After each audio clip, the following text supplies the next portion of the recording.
தமிழகத்துல பாஜகவால் கால் ஊற்ற முடியாதுன்னு சொல்லிட்டு அதிமுகவை சேர்ந்த முன்னாள் நாடாளுமன்ற உறுப்பினர் அன்வர் ராஜா கருத்து கூட்டணியில் இருக்கும் பொழுது இது போன்ற இல்லை, நான் அவரதை பார்த்து அவரோட பேட்டி, அது தலைப்பு தான் அப்படி கொடுக்கப்பட்டிருக்கிறது. அவர் இன்று இந்த கூட்டணி அமைக்கப்பட்டிருக்கிறது, இந்த கூட்டணி வெற்றி பெறுவதற்கான வாய்ப்புகள் எங்களுக்கு இருக்கிறது, சிறுபான்மையின மக்கள் எங்கள் இயக்கங்களை சார்ந்தவர்கள் வாக்குகள் வருவதற்கு வாய்ப்பு இருக்கிறது என ரொம்ப பாசிட்டிவாக தான் சொல்லியிருக்காரு அவர். ஆனால் தலைப்பு நெகட்டிவாக இருக்குது, அவ்வளவுதான்.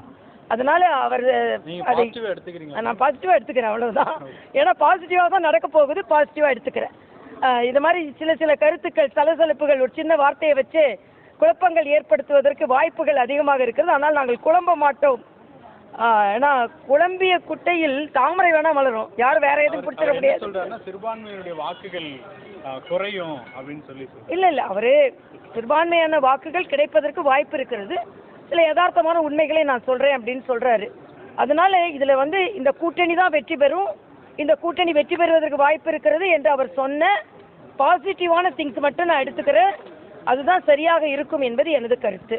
இதுல எதுவுமே நாங்கள் இந்த கூட்டணியை பொறுத்த மட்டும் எதிர்மறை கருத்துக்கள் எதையுமே பதிவு செய்ய மாட்டோம். பதிவு செய்தாலும் அதை பெரிதுபடுத்த மாட்டோம். ஏனென்றால் அதைத்தான் எதிர்பார்த்து கொண்டிருக்கிறார்கள். ஏதாவது எதிர்மறை கருத்து வருமா, அதை எதிர்மறையாக எடுத்து செல்ல முடியுமான்னு இல்லை. நாங்கள் நேர்மறையாக செல்கிறோம், நேர்மையாக செல்கிறோம், மக்களிடம் நேரடியாக செல்கிறோம். மக்களோடு முதல்வர், உங்களோடு நான் இன்னைக்கு தான் முதல்வர் ஆரம்பிச்சிருக்காரு. இவ்வளவு நாள் குடும்பத்தோடு இருந்தாரா, குடும்ப உறுப்பினர்களோடு மட்டும்தான் இருந்தாங்களா? அதனால ஓரணியில் நாம் ஓரணியில் நான் என்று பேசிக் கொண்டிருக்கிறார்கள். மக்கள் அனைவரும் எதிரணியில் இருக்கிறார்கள் என்பது மிக தெளிவாக தெரிகிறது. இந்த கூட்டணி பலம் பொருந்திய கூட்டணியாக இருக்கிறது.